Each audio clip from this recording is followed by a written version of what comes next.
for you, most excellent Theophilus, so that you may know the certainty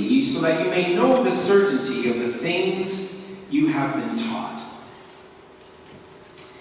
And then I'll skip over to John 21, verse 24 to 25. We're going to focus on what Luke says, but this also will be referred to. John 21, 24, 25. He's talking about himself here. This is the disciple who testifies to these things and who wrote them down. We know that his testimony is true. And he says this very interesting thing. Jesus did many other things as well. If every one of them were written down, I suppose that even the whole world would not have room for the books that would be written.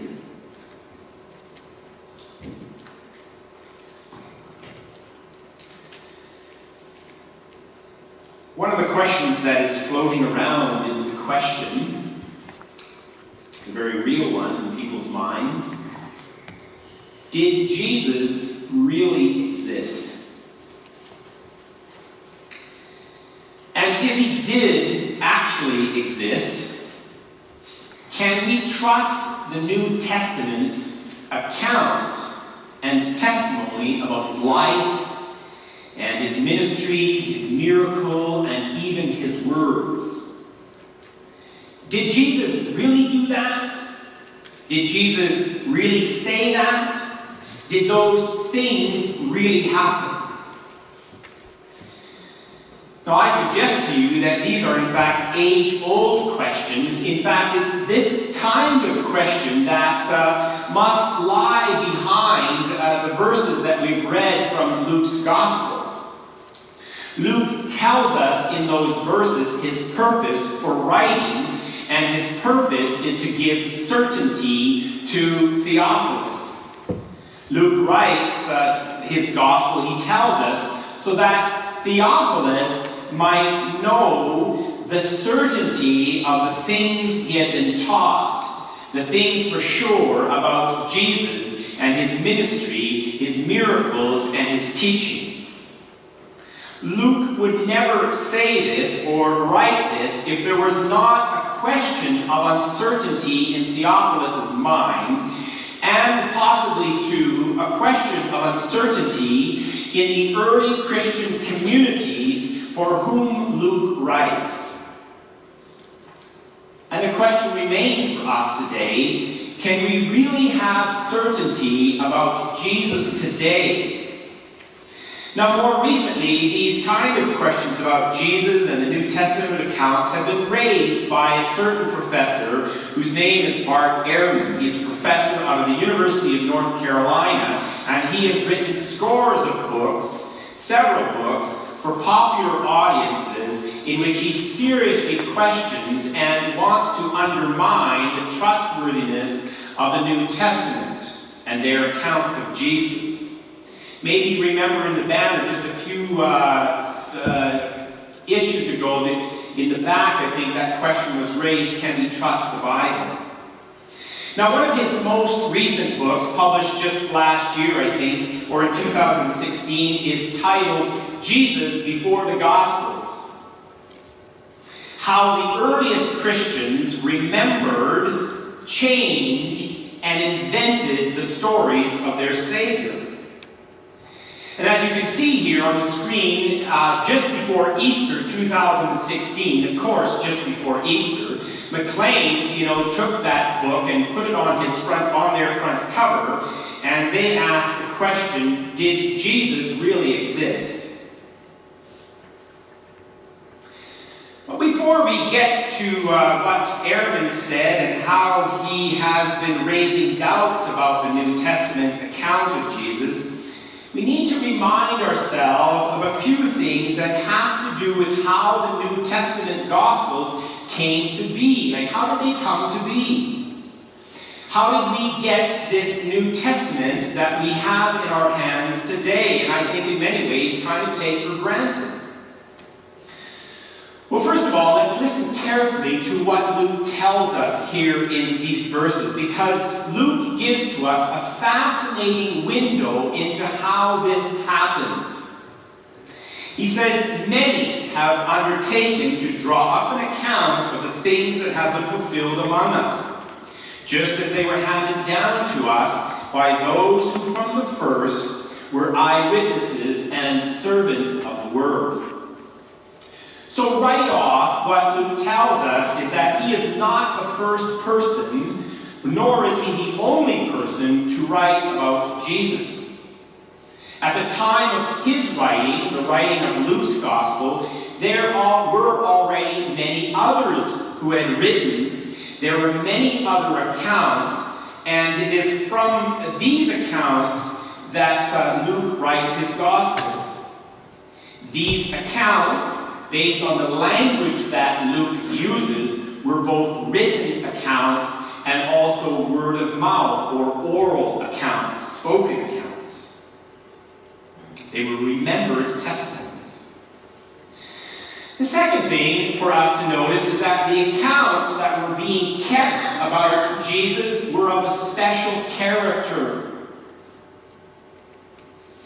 What had been kept and preserved by the eyewitnesses and servants of the word that we read about here were especially the things that revealed the fulfillment of God's promises, God's plan, and God's kingdom through Jesus the Christ.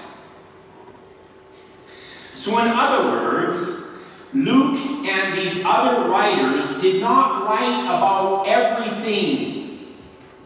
They do not tell us about the day when Jesus first learned to walk. They don't tell us what he said on his 5th birthday. In fact, as John tells us in his gospel, there were many, many things that were not kept and recorded about Jesus. So in this sense, we need to understand that the Gospels are not intended to be historical biographies of the entire life of Jesus. Rather, they are accounts of the things that have been fulfilled through him. In other words, the Gospels have a special focus and a special interest. They are not really interested in, how Jesus learned to walk. The third thing that we can notice here is that these early records, as I've said already, were both written and spoken, and they were established upon eyewitness accounts. They were kept and preserved by servants of the word. And so what Luke is telling us is that very early on, people realized that something of great significance was happening through Jesus. Very early on, people saw that there was something remarkably different about this teacher, Jesus. He spoke with great authority, for one thing. And very early on, Jesus had revealed himself as the one who had come from God. And very early on, because all of this, right at the beginning, in fact, people kept track of, kept a record of, and passed on the things that he said and did. And you can just imagine, someone hearing Jesus speak about things and then going somewhere else and saying, "Did you hear what Jesus, the teacher, said?" And so we get a picture here of what happened before Luke writes his gospel. And then he tells us what he himself did. He says, "With this in mind, since I myself have carefully investigated everything from the beginning, I too decided to write an orderly account for you, most excellent Theophilus, so that you may know the certainty of the things that you have been taught." So what Luke tells us here is that he has actually researched, he has studied, and he has investigated. He has looked at many different sources, different reports, different writings, different sayings. he has studied, and he has researched in order to ensure their authenticity and their trustworthiness going right back to the beginning. And then, based on these sources, it might be this, it might be that, it might be the next thing, based on these sources, and some people suggest even the Gospel of Mark, Luke sits down and writes his Gospel. He's writing his Gospel not based on his memory, which is important information for later, but he's writing his Gospel based on these authentic and trustworthy sources.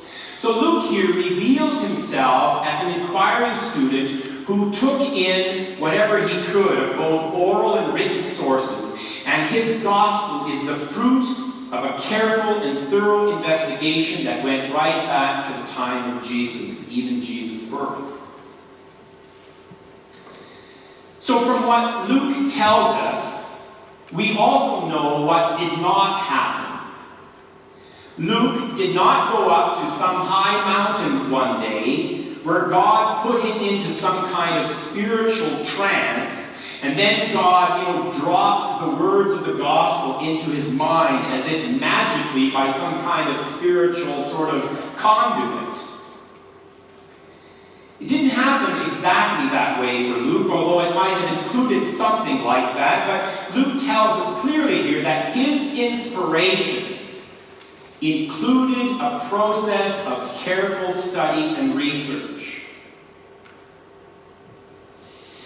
So in these verses, we get a wonderful picture of what had been happening between the original events of Jesus' life and ministry and the final writing of Luke's Gospel. And the final writing of Luke's Gospel, we need to keep in mind, took place at least 30 years after Jesus' death and resurrection. Luke himself is not an eyewitness. He's working with eyewitness accounts. Now, this is a bit of important information, for it's estimated by people who study these things that Luke wrote his Gospel somewhere between the years 60 AD and 80 AD. So as little as 30 years after Jesus' death and resurrection, but maybe for as much as 50 years after. And already at the time of his writing, people were wondering if they could be certain about the things that they'd been taught about Jesus. But it's also important for us to remember and keep in mind here that Luke did not write his gospel based on his own personal memory, although he may have heard of many things himself. So now, before we get back to Bart Ehrman and the way that he tries to undermine and create uncertainty about the New Testament, I want us to take a look at and have in our minds how the Bible that we have today has come to us through the centuries. The Bible that we use today, that's in your pews there, is the New International 2011 version. And this version of the New Testament was actually first translated in 1978. The New International Version that we have, in fact, comes out of the concern of a member of the Christian Reformed Church who wanted a Bible that was more readily understandable than the King James Version and the Revised Standard Version. And so the New International Version is, in fact, a gift of the Christian Reformed Church to the world. And it is pretty sure the most popular Bible used by evangelical circles, in evangelical circles. Now, the New International Version is actually a translation of this, which is called the Nestle Aland Greek New Testament. You can see it there. And it was first published in 1898. And it has gone through several revisions since that time.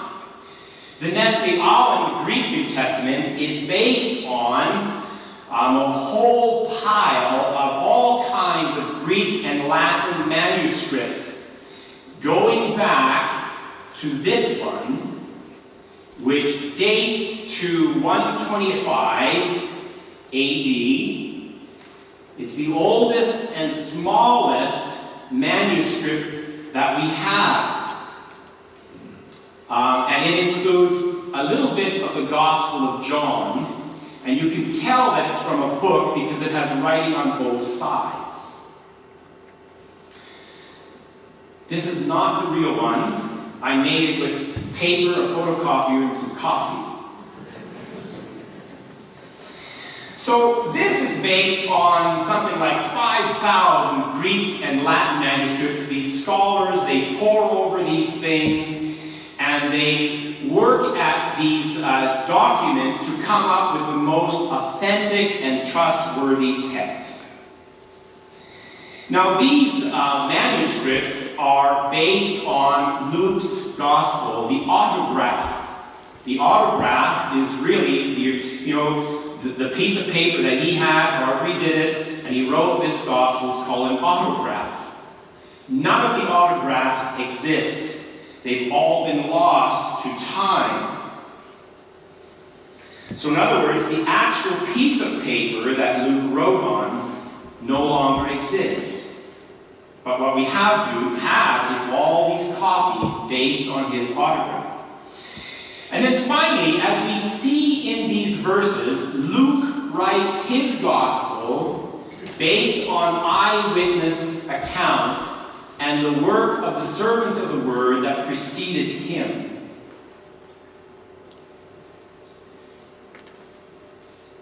So that's kind of a picture of how it looks, very short and to the point. There's a lot of great stories in there. Hopefully sometime we'll be able to talk about some of those. Anyways, now when we think about Bart Ehrman and his attempt to undermine our confidence in the trustworthiness of the New Testament, Bart focuses his attention in this time between when Luke wrote his gospel and when Jesus actually lived, the actual events of Jesus' ministry. And his main point here is that those first followers of Jesus, his main point is that there was just no way that those first followers of Jesus could have remembered with any kind of accuracy all that Jesus said and did, as we have it in our Bibles. So this is what he says. He says, what are the chances, 50 years after the fact, that the authors of the Gospels remembered hearing the Sermon on the Mount exactly as it was said? What's the chance that they could have remembered it that precisely? And his whole book is a critique of human memory. And basically he says it's not that good. So what Ehrman claims is that it's in this in-between time that things fall apart, and they fall apart mainly because of the weaknesses of human memory, the weaknesses of passing on things word of mouth. And he uses that example of, say, the telephone game. I'm not sure if you're familiar with it, but you have a circle of people, say 15 people, and somebody whispers a message into the first person's ear, and then they pass it on, whisper it to the next person, and it goes around to 15 people, and when you get to the end of this circle of whispering this message, you discover how the message has changed dramatically from, do you want to go camping this weekend, to, do you want to go mountain climbing in the south of France?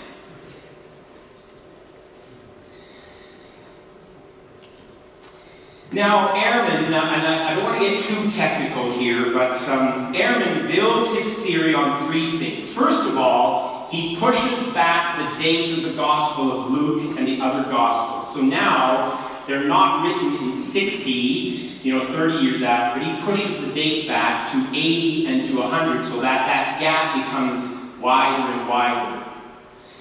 There's no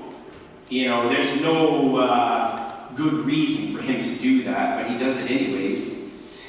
Secondly, he believes that these eyewitnesses and these servants of the word were technically illiterate. In other words, they couldn't really read and write. And then he says that the only thing that Luke relied on was word of mouth reports 50 years after the fact. In other words, Luke had no written accounts that he worked with when he wrote his gospel. Now, all of this, of course, is exactly opposite of what Luke tells us. In fact, the language that Luke uses includes written reports. So here it is. We can't talk about all of this. I would love to, but you probably want to get home at some point in time. If you're interested, please email me and ask questions. The real question is that we can deal with this morning is it possible that Luke's eyewitnesses and servants of the word, is it possible that they had the ability to record in writing, right from the beginning, the words and deeds of Jesus? And the answer is an absolute resounding yes. Absolutely. Now, there are many, many weaknesses in Bart Ehrman's claims, but we're just going to look at this one. We know from archaeological evidence, including the Dead Sea Scrolls and all the scrolls that were found at that time in 1948, we know from archaeological evidence that reading and writing would have been found everywhere in the Roman Empire. We see this in the New Testament, for example.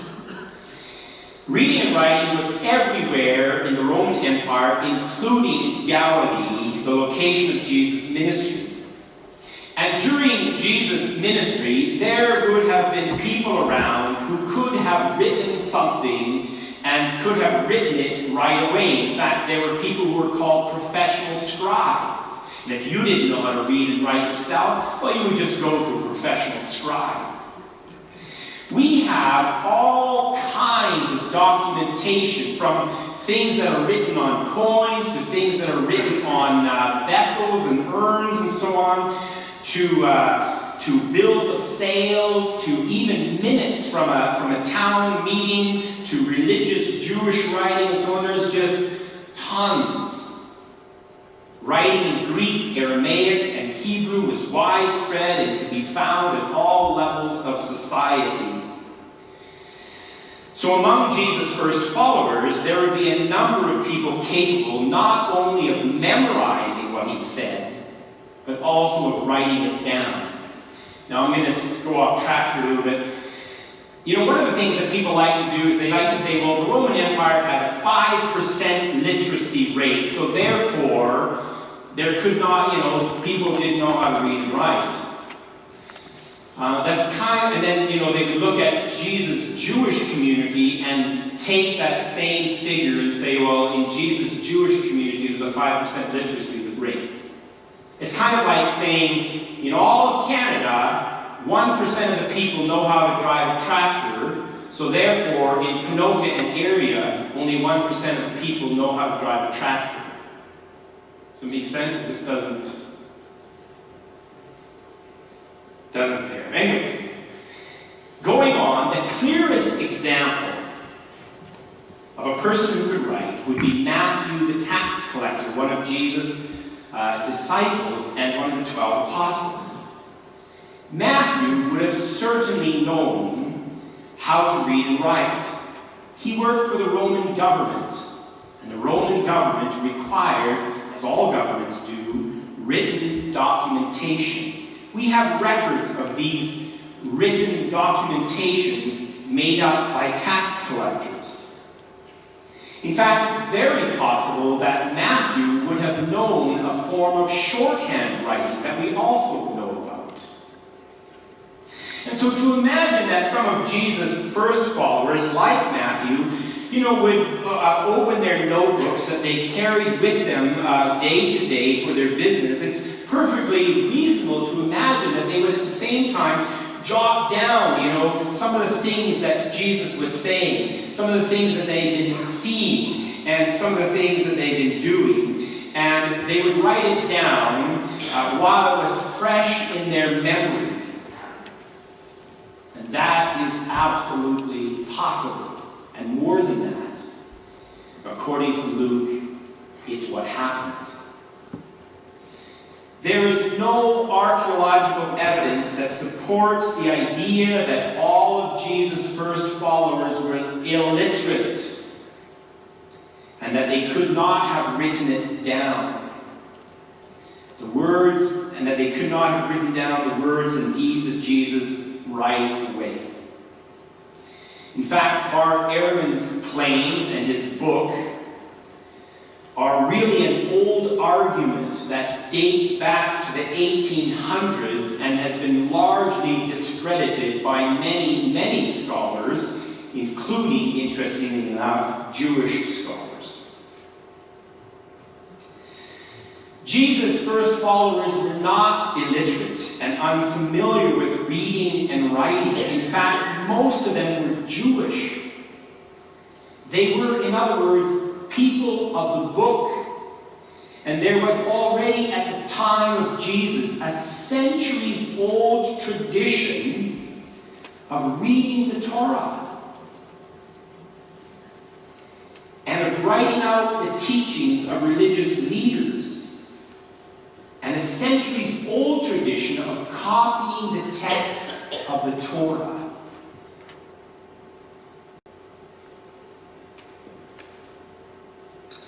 So Bart Ehrman's argument falls apart at many, many different points.